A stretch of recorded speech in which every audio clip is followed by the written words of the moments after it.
Joe Biden's economic relief proposal, number one, hasn't passed yet, which is infuriating. And number two, when you really look at the nitty gritty, doesn't really offer the promises that Biden had campaigned on, including $2,000 direct checks to Americans.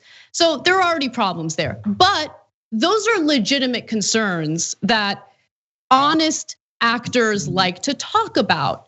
But when it comes to wealthy people, what do they like to do in response to that $1.9 trillion relief package? They like to cry. Rich men absolutely love to cry. And that's what we're about to see. I care.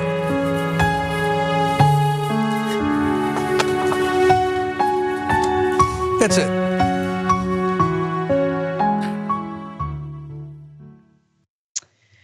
Now, there are a lot of Leon Cooperman types out there, and unfortunately, MSNBC loves to feature them. One of the recent Leon Cooperman types is someone that you're about to experience in this next clip, someone who's wealthy himself and feels that we don't need to pass another economic relief package, certainly not one that spends $1.9 trillion. Let's watch. The argument is going to be, how do you construct a package that does the right things, satisfies the Biden administration's political ambitions to be seen to be doing something big and bold, which it clearly wants to be, but doesn't come back to bite us in 6 months' time or a year's time with people, as we're starting to get in the UK now, of stories of negligence that came and waste that were built into the program. Is it possible to do something like that in this kind of time frame where they're trying to act very fast? The rest is going for things like checks to individual Americans, and even under the revised House proposal, something like 85 or 88% of Americans will get some kind of a stimulus check, not always the full amount, but a significant stimulus check for no particular purpose, when most Americans are still actually doing pretty well. It's really the ones who've lost their jobs and suffered from this are the ones we should be focusing on. That was Steve Rattner, who's incredibly wealthy. In fact, if you're wondering, more about his involvement in politics, he was the lead advisor to the presidential task force on the auto industry in 2009. The auto industry that received a bailout. So when it comes to private industry, bailouts are okay. When it comes to Americans suffering economically and financially through no fault of their own, come on. Do we really need to send them relief? Do we really need to do that?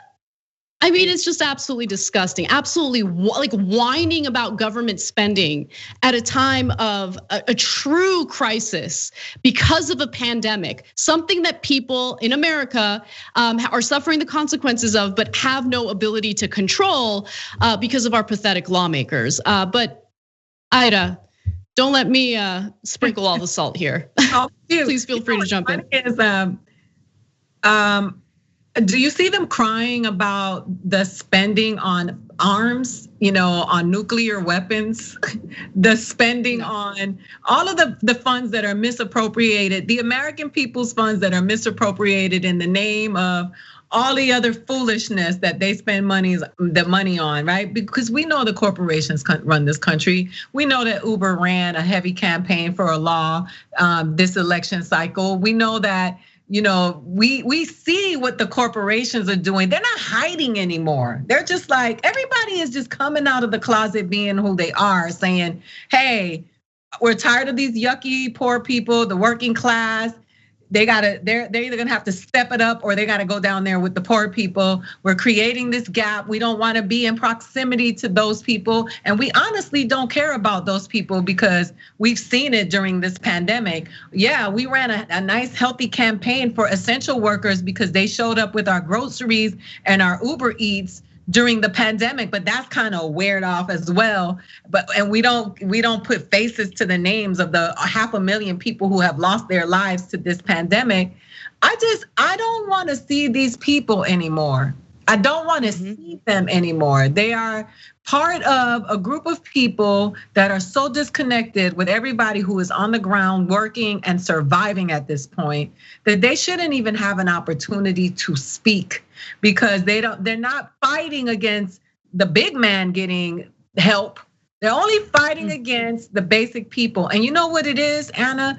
It is an attitude in this country that has been growing. The dissent and the disgust of the working man and woman and the lower class or the lower middle class. There's this thing that has been growing, this elitism and this smug attitude towards people who show up every day that we would not survive this pandemic without, mind you. They were the ones risking their health and their lives, and many of them are no longer with us, delivering us our basic needs during this thing. And to have this conversation and to see these disgusting, help me God, it's just, it's just like cut off their mics, man. And no, I mean, these are the types of people that the corporate media absolutely loves, because he is tasked with protecting the system that we're living under right now, right? Like, this is who this guy is. He's currently the chairman and chief executive of Willett Advisors LLC, the private investment group that manages billionaire former New York Mayor Michael Bloomberg's personal and philanthropic assets. Okay, this is a person who makes his money off managing the wealth of CEOs and corporate executives who exploit their own workers to hoard the wealth at the very top, right? Rattner's the kind of person who refers to workers as human capital and sees humans as nothing more than human capital. Like, he doesn't care about what you're experiencing. He doesn't care about the numbers. He doesn't care about the starvation. He doesn't care about the record long lines for food banks across the country because of how much people are suffering right now. Doesn't care about the record numbers of homeless people across the country. Doesn't care about any of it. Okay, what he does care about is that people like him saw a 27% increase in their wealth, according to Swiss bank UBS. Also, Oxfam, I should say, found that when it comes to wealthy people, I mean, they've already recovered from the economic collapse from this pandemic. But the American people, the vast majority of American workers, have not. They don't care. They want the government to work for them and abandon us.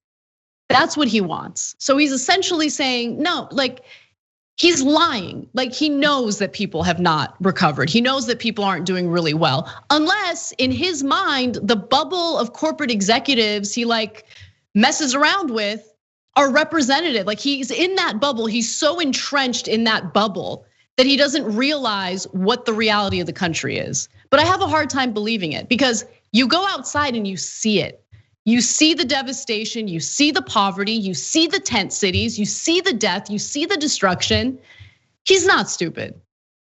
And for MSNBC to feature a clown like that, to make a clownish argument, is just absolutely disgusting and pathetic.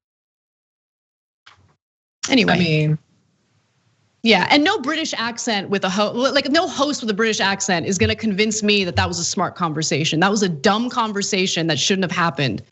And it shouldn't have been passed off as like news. It shouldn't have been passed off as like an accurate depiction of what Americans are experiencing right now. Loathsome, absolutely loathsome. Thanks for watching The Young Turks, really appreciate it. Another way to show support is through YouTube memberships. You'll get to interact with us more. There's live chat emojis, badges.